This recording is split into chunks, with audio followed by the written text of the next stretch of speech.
Aurpegiari, zeinen pozik dagoen, zorionak Iker, behartzen uten hau.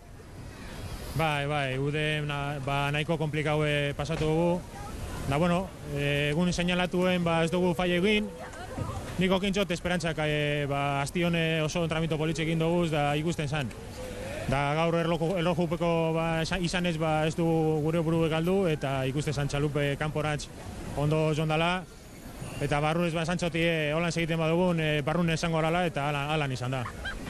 Eta zer aldatu da ba, aste honetan? Burua izan alda dena, edo zer aldatu da? Ligan asmatu ezinik, dena oker, lehenko gunean ere ziaboga estriborretik, eta gaur dena alde. Bai, bueno, nik ikusten dutena da bakarri txungarala, eta momentu guztizen gu konzentrata txungarala, eta gure arronkera behingoz ikusi dugule, eta nik uste dut hau da urdai bai nivela.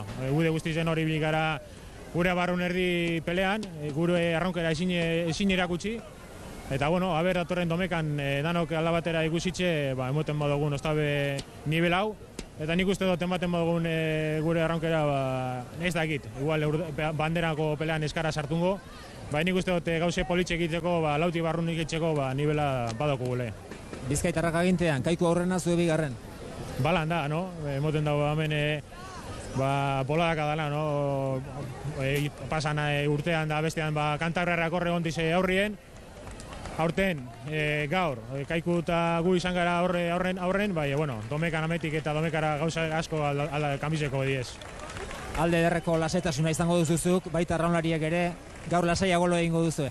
Bai, mazkena da herrizen txako eta sartun dizen direti barrizen txako kriston biharra dauz egiten kulue garateko eta hori, nahiko urte gatsa izan da euren txako bai.